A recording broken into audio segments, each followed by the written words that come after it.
Hi everyone, and thank you for joining us.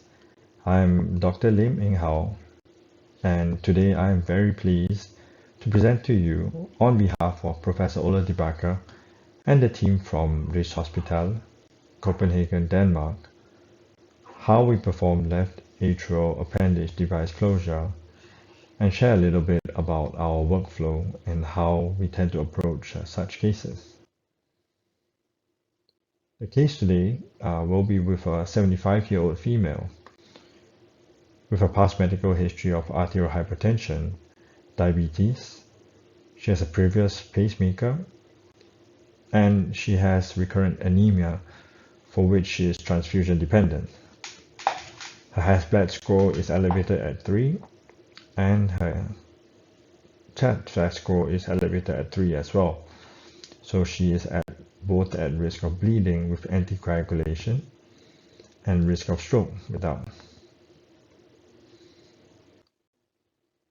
This is her cardiac CT as modeled on our 3D modeling software. And this rotational view allows us to get a good appreciation of the left atrial appendage and the neighboring relations. Here we can see that the left atrial appendage is anteriorly directed, or what we would call a typical chicken wing. And there's a fairly sharp bend right near the ostium. Beyond that, you can appreciate that there are several protuberances and constriction points near the ostium, and distally, where it may not affect us as much, there are multiple lobes. The red line that you see demarcates the ostium of the left atrial appendage, and the green line that you see demarcates the subostium, which is relevant to the Watchman device that we will be showcasing later on.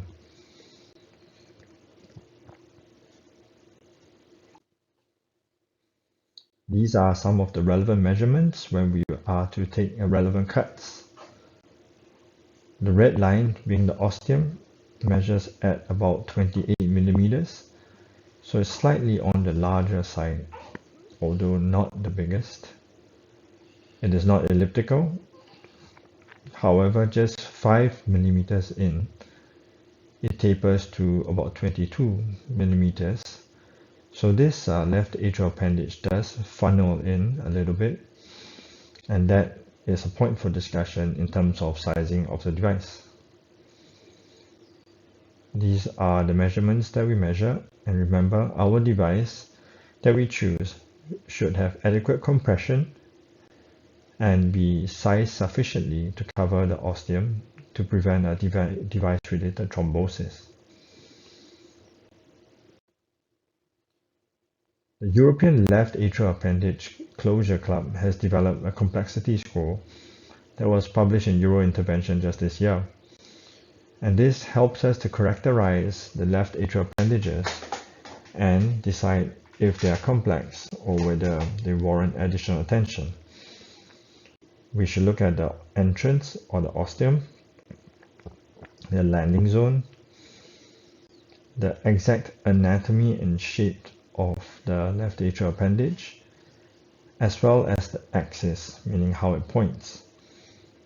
And lastly, it will be contractility of the left atrial appendage on echo. Going back to our patient, you will see that the entrance of the ostium, although big, is not elliptical, and the ostium does not come out low. The landing zone is not eccentric, and there are no other lobes to be concerned about. There is an early sharp bend of about 90 degrees, and maybe slight funneling, and the left atrial appendage is quite anteriorly directed, about 90 degrees, but not out of the ordinary for something that we're used to. Putting this into a complexity score, you should be somewhere down the middle in the moderate range. Using this 3D rotation, we can derive as well the optimal implantation view. What is exactly the optimal implantation view? In this view, you need the ostium to be exposed fully without overlap and without any loss of parallax or loss of coaxiality. You'll try to optimize both the landing zone and the ostium such that both are coaxial, bearing in mind how the sheath might come through from the fossa ovalis.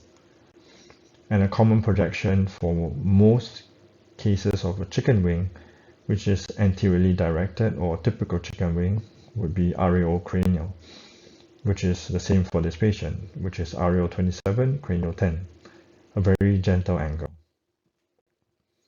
If we were to explore the anatomy of the left atrial appendage and how it comes out from the left atrium, we can decide how best to utilize our transseptal to optimize the trajectory of the sheath such that the delivery of the device is as coaxial as possible.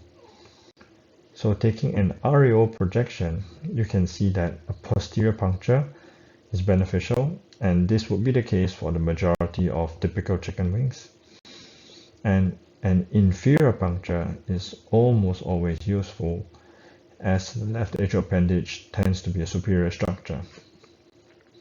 And of course, you see this best in the LAO projection. The plan for today, or for this case, would be a left atrial appendage device closure with 3D eyes for imaging guidance, plus fluoroscopy. As a routine, we do our procedures under local anesthesia, and only those that are extremely complex go under general anesthesia. We'll take femoral vein access, and our transseptal puncture will be with the VersaCross Connect transseptal system. With knowledge of the ostium and sizing, and factoring between 10 to 20% compression, a Watchman FLX 31mm device will be appropriate for appropriate compression as well as coverage of the ostium. This is the first part of the procedure where we introduce this wire. So here in this procedure, we use the VersaCross system as it reduces several steps in the procedure and increases the safety.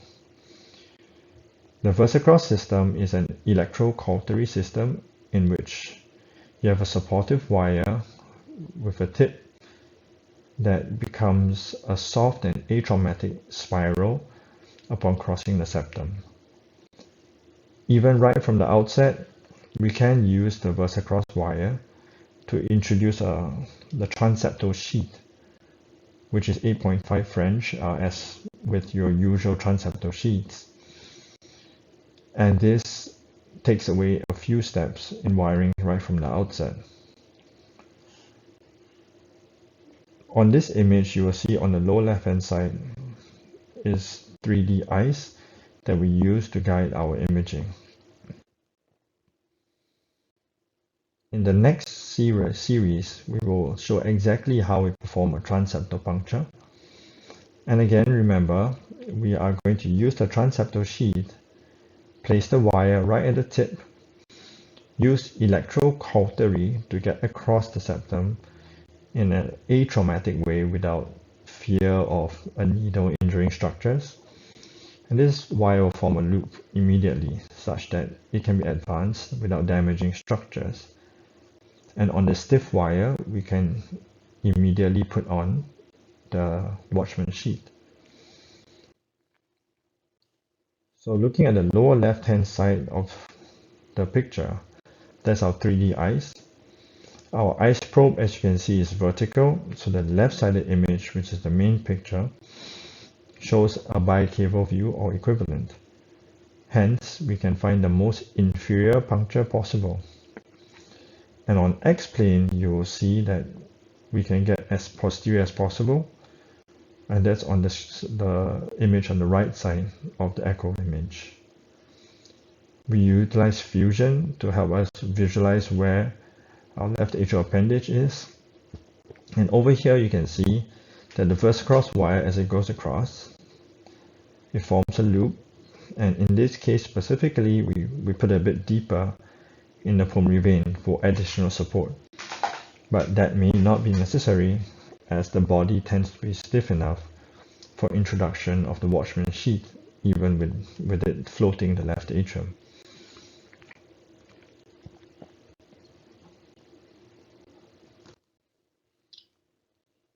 Here we have a description of how we use ICE for left atrial appendage device closure. This naturally is for 2D ICE, which is the workhorse for most people, and 3D ICE, I would say, is a luxury when it comes along. So in 2D ICE, in the mid-right atrial view or mid-right atrium view, these are the standard views that you will get with a clockwise rotation from the home view. So we'll start out with the home view, which, as the name would imply, is the view you come back to if you're ever lost. So putting in the ICE sheet with the arrows at the usual 12 o'clock position, this should be the view you get right from the start. You will see the tricuspid valve and the right ventricle, and you might also see the right ventricular outflow tract and the pulmonary valve in the far field in the superior portion of the screen. And as you clock the probe, you will notice that you'll swivel from a medial to lateral position of the heart, and in doing so, you will start to expose more of the left-sided structures from anterior to posterior. So with the first clock, the next structure you will see is the aorta and the left ventricle that's exposed, and that is with a cut across the septum, the ventricular septum in particular. And as we clock further to C, you will see that here we start to cut across the atrial septum itself, but the anterior aspect of the atrial septum, such that we see the left atrial appendage. And with a further clock, you will see the pulmonary veins. So this knowledge is critical because with 2D ICE, you are unable to simultaneously visualize how superior inferior you are and anterior posterior. So whereas you can have good visualization of how inferior puncture is, to find out whether you're anterior or posterior, you have to see the landmarks that are in the far field. Naturally, if you see the left atrial appendage or the mitral valve, your ICE probe would be very anti-clocked, and if your transseptal point is there, you know that you're going to cross the septum in an anterior puncture, which is unfavorable for left atrial appendage closure. However, if you see the pulmonary veins in the far field, you'll know that you're posterior, and that will be a good position to start with. Upon placing this supportive VersaCross wire, we can then bring the Watchman sheath across, as well as our ICE probe into the left atrium for better visualization. Using the side port of the sheath, we can do contrast injections to visualize exactly how the left atrial appendage is, and you will notice how this image looks exactly like how we planned it in the optimal implantation view, and hence our preparatory work off the table on CT scan can be translated to on-table work itself. Here, we will confirm sizing on angio via use of a marked pigtail where each gap between each segment is 1 centimeter. We can further confirm sizing with use of 3D ICE in this situation. So with the ICE probe advanced to the left atrium and in a mid-left atrial view with some retroflexion, you can expose the entire left atrial appendage without shadowing.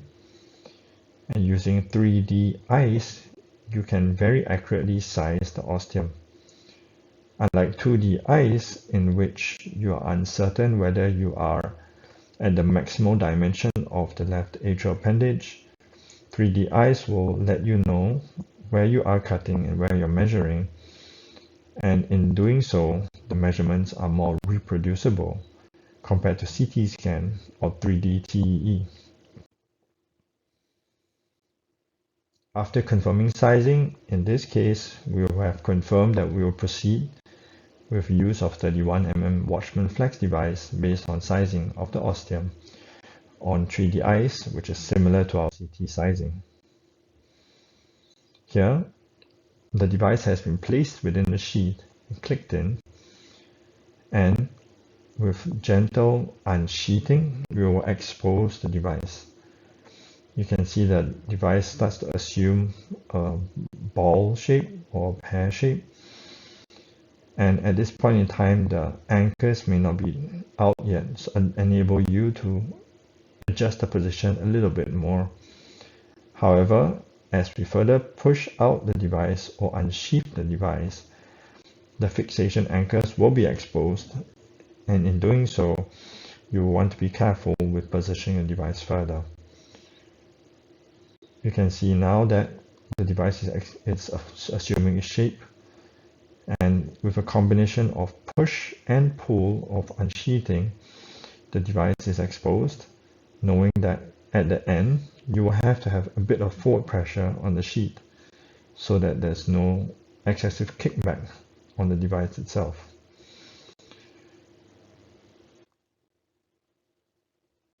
Upon deployment, now we have to confirm that the position is good. And that's via a tuck test and through rigorous examination of the pass criteria. Here, again through the side port, we can do an angio. But of course, before that, we will do a tuck. Looking at the ICE picture, you can see there's no leak around the device. And with a reasonable tuck back, you can see that the device remains stable without further movement of the position. And upon release, it goes back to its original position without any distortion of the device or movement from where it's supposed to be. And angio confirms that the location is good, right within the ostium, with minimal residual pouch as a situs for thrombus formation. And of course, echo is supportive as well. Going through the pass criteria, we'll see that the device is well positioned, and the majority of it is distal to the circumflex, which is our landmark. The anchors will be well exposed with the device in this shape. The size of the device wise, you can see there's adequate compression of the device, especially at the midpoint, which is at the bend of the left atrial appendage. And this compression helps to keep it in place. And the seal will be largely assessed through angio and echo. You can see that there is no leak around the device, peri-device leak, and there's no potential space for thrombus formation. And this will be the final result. You can see that the device is now released. So the cable is released, the device is stable, and again through the side port, a final angio will show you the position. It's much like before. And looking at the bottom image, you will see on echo that the device again is majority past the circumflex, with just a tiny portion exposed at the ostium, and this of course naturally is covered by membrane, and there's no leak that is visible at all. With that, I'd like to thank you for your attention, and thank you for joining us for this session on how we perform left atrial appendage device closure with the Watchman FLX system, supported by the VersaCross Transseptal system in our hospital. Thank you very much, and please have a nice day.